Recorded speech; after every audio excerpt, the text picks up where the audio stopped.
Welcome home. I'm Dr. Thema, a minister, licensed psychologist, and sacred artist, and this is Homecoming, a podcast to facilitate your journey home to yourself. While I will provide weekly inspiration and mental health tips, this podcast is not a substitute for therapy. I'm so excited you're on the journey. If you want to request specific topics or share your progress, email me at homecomingpodcast@gmail.com. Also, after you listen, be sure to like, subscribe, and share. Let's begin. Co-journers, I'm excited. This is our 100th episode, and I am so glad that you are here on the journey with me.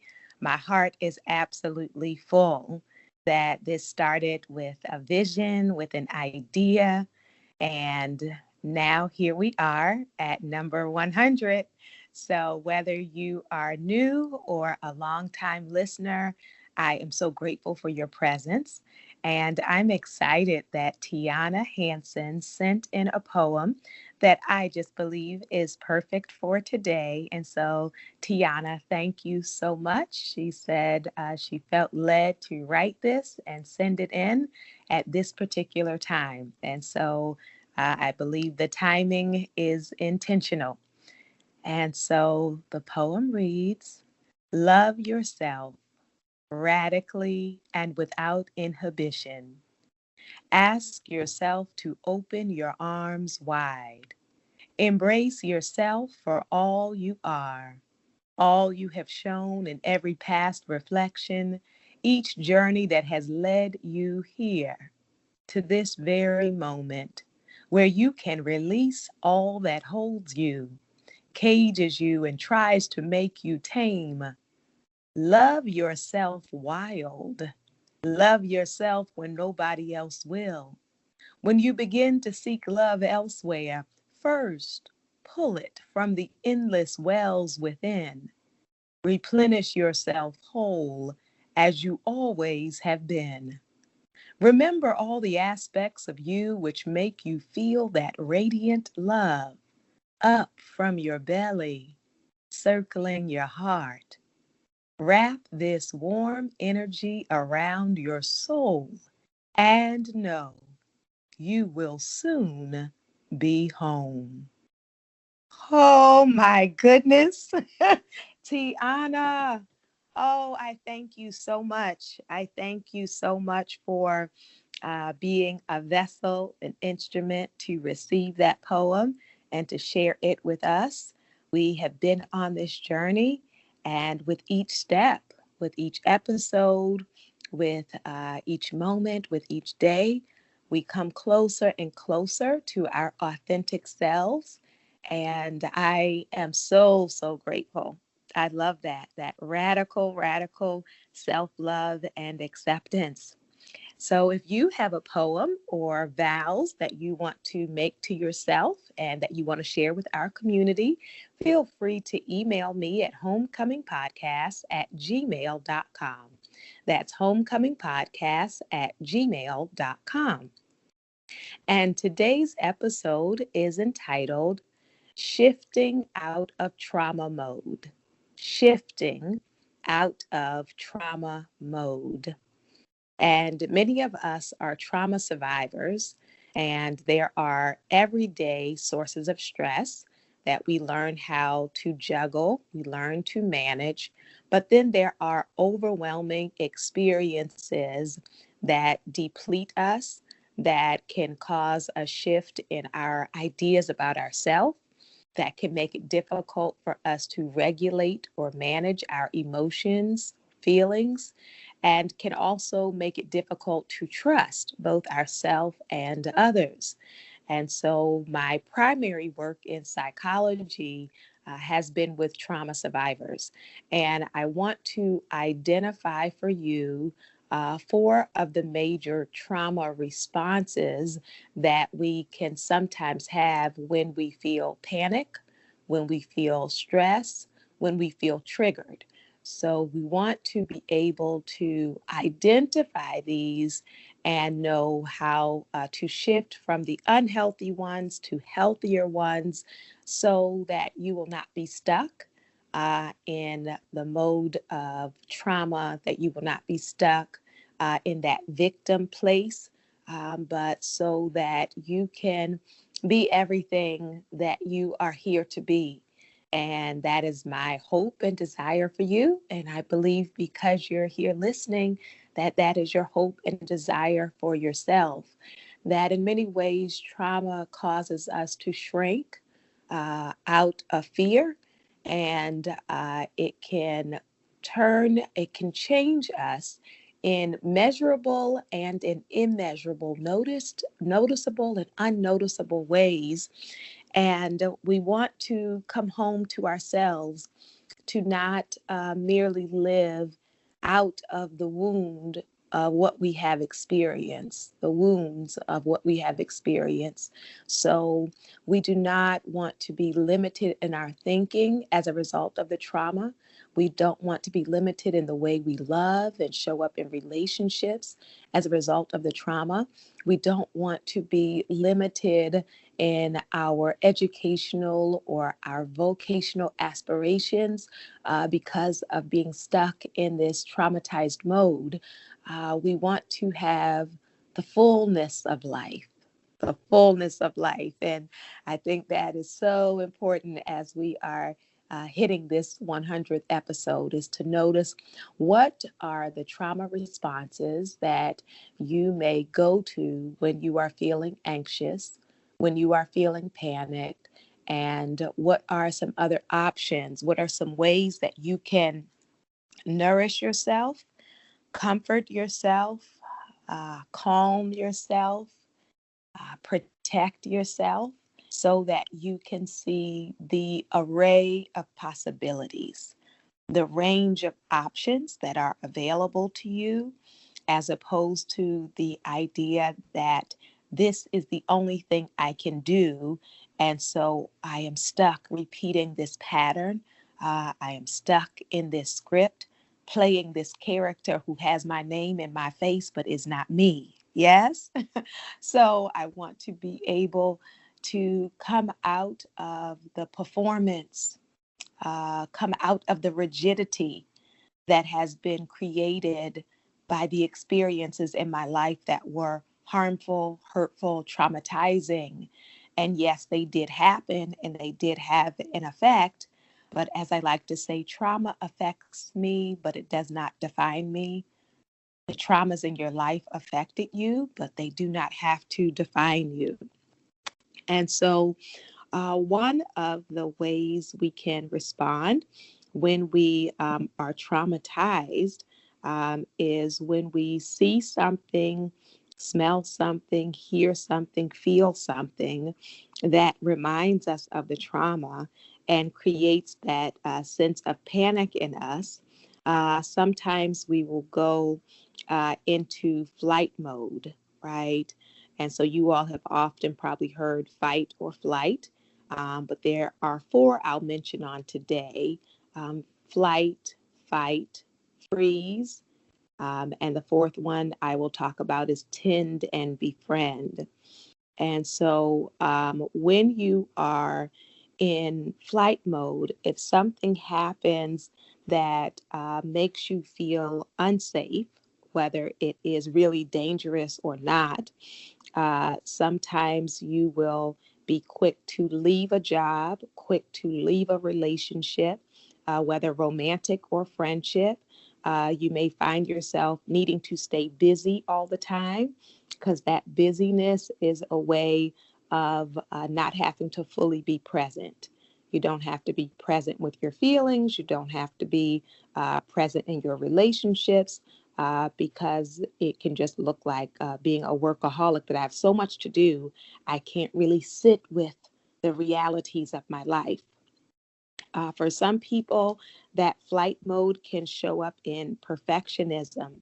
And so trying to constantly get everything just right as an act of control, because if I control everything, then things will be safe for me. And also, physically and emotionally, not being able to be still.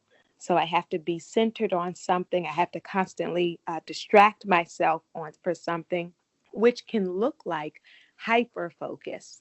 If we're super focused on work or super focused on other people's lives or super focused in television and fantasy and social media, we are fleeing the realities of our actual circumstance.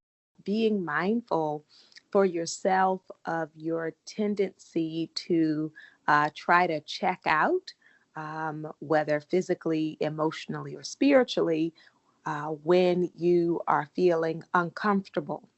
Now, there are some ways that people can engage in a flight response, which can be healthier. So you may say, I notice that when some people talk to me, it lets me know that they don't have respect for me or that they have bad intentions toward me. And so I give myself permission to disengage from harmful relationships. I give myself permission to disengage from harmful workplaces. I give myself permission to disengage from unhealthy relationships, right? So the ability to perceive an issue or a problem and take action can be healthy. The challenge becomes when I never can sit with any discomfort, right? When I am perpetually fleeing and I see danger everywhere, right? If I see danger everywhere and cannot tolerate the unknown so that I can wait and get to know a circumstance, a job, or person, then it is no longer functional for me. Now it is a way of not being present in my own life, right? So I invite you to think about where you fall on that continuum of do you panic frequently and find yourself often disconnecting, getting away from people and circumstances before you even get a chance to assess it or before you get a chance to get to know them? Or do you feel like it is in a healthy place where when I need to make my exit, I can and I will, but I am not quick to exit out of panic or prematurely? Yes. So, along with flight mode, some of us respond with a fight response.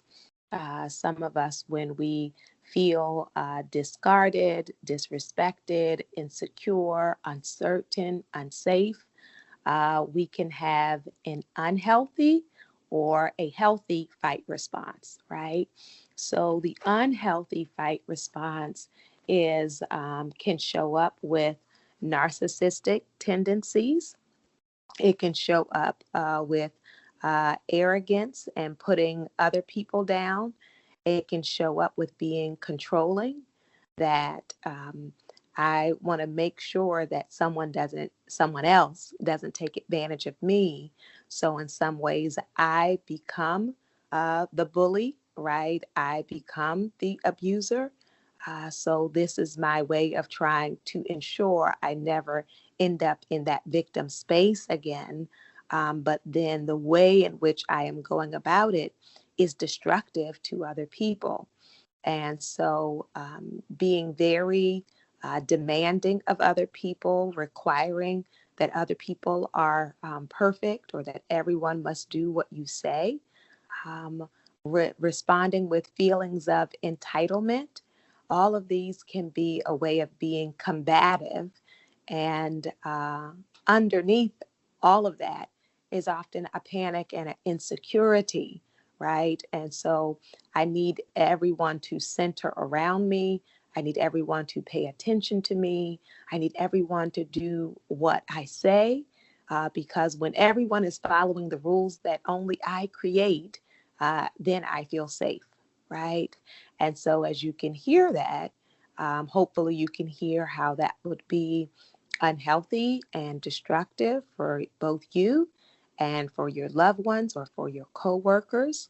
But there is also a way where the fight trauma response that can instead go into something that is constructive, right? So, as a result of what you have gone through, you may have developed the tendency to fight for the underdog, to fight for those who have been silenced and marginalized. You may use that energy and that pull to become an activist, an advocate, a leader, a community organizer. You might run for public office or start a nonprofit. You might start a podcast, right?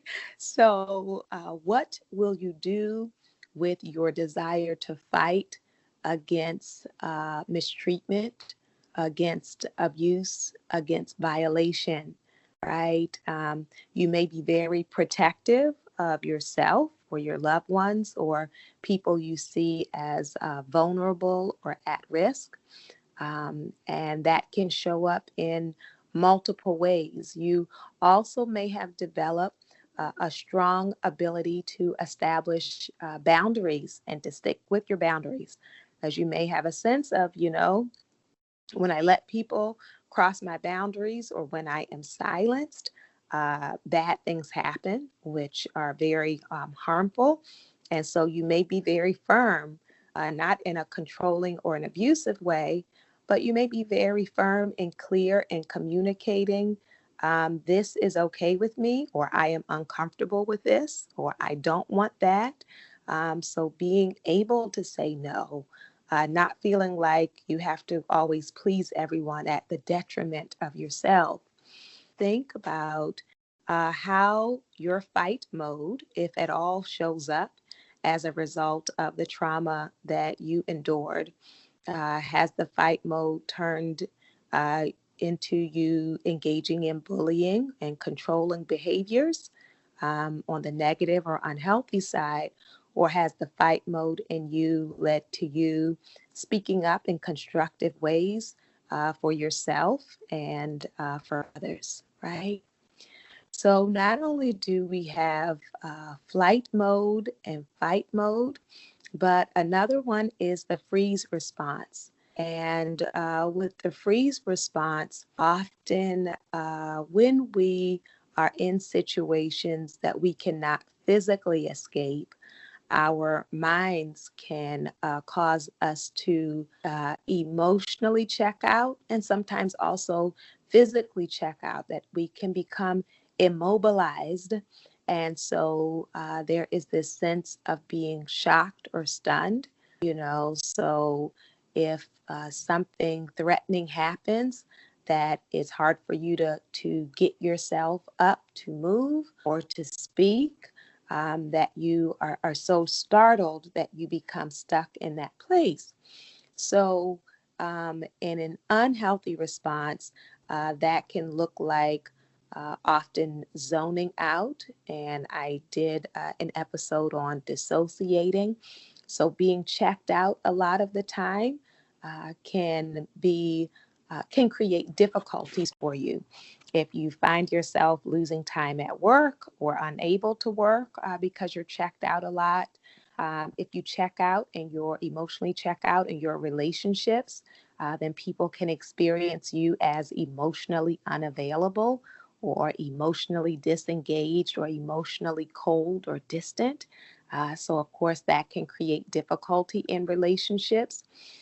Some people will perceive you as lazy, but you really feel immobilized, right? And so sometimes that can also show up with difficulty making decisions of I'm always afraid I'm going to pick the wrong thing, and that if I pick the wrong thing, there will be danger, there will be disaster, it'll be a catastrophe. And so I procrastinate and then pick nothing, right? So think about the ways and times in which you freeze. Some of you may freeze during intimacy as a result, sexual intimacy, as a result of the encounter reminding you of a violation. Some of you, if you feel threatened at work or in the community or in your home. may also have that kind of freeze response where you feel stuck, right? Shut down and stuck. There are other ways that we can kind of shift that freeze response, and that is full awareness, right? Some people will talk about mindfulness, and we had an episode on mindfulness. So, mindfulness is paying attention in the present moment on purpose, with compassion and without judgment. Paying attention in the present moment on purpose, with compassion and without judgment. And so when you have are in the freeze mode, even though you're not saying a lot or perhaps doing a lot, you're taking a lot in. So sometimes you're checked out of what's happening, but sometimes you're very much tuned in to either what is happening within you or what is happening around you. And so you can think about the benefits of that when I am feeling stressed or panic. If I can tune into myself, I can really become aware of like, how do I feel in my body when I am in this place or when I am around this group of people? Or what am I noticing in this environment? Right? So things can slow all the way down. And instead of it running past me and me missing it, then I can become super aware, right, of this present moment and really taking in the fullness of what is happening here, right? And so you want to reflect for yourself, reflect and think about, do I freeze in ways that are harmful, that create difficulty for me, or even though I don't immediately go into action or have a lot to say, am I able to really tune in to what is actually happening? Do I have the gift of being observant of both what is happening within and what is happening around me, right? So these are aspects that can show up for us in the aftermath of trauma. And then the fourth one I wanted to mention is called Tend and Befriend, or some people call it the fawn response, FAWN. And that is basically people pleasing. When I focus on whoever, if I'm around someone who is toxic, who is controlling, who is abusive, then I figure out a way to neutralize them. I figure out a way to give them what they want. I figure out a way to address their needs or how they want me to show up as a way of diffusing the stress and increasing the likelihood that they won't harm me or won't harm other people. And so some of you growing up became the favorite of the abuser in your house. And you kind of figured out how to cater to them to get a good response or a better response. Some of you learned how to cater to an abusive partner really as a survival mode of, if I figure out how to keep them happy, then less violence or less verbal attacks will happen. And so there can be, of course, some unhealthy aspects of this tend and befriend or this fawn response. It can result in us normalizing unhealthy, abusive relationships because we figure I know how to handle them, right? It's not a big deal. I can just deal with it. And I just would like to say, offer to you, just because you can doesn't mean you have to, right? Sometimes we have contorted ourselves so much in life that we have learned how to live on eggshells. We have learned how not to say too much or move too much or take up too much space or use our voice too much.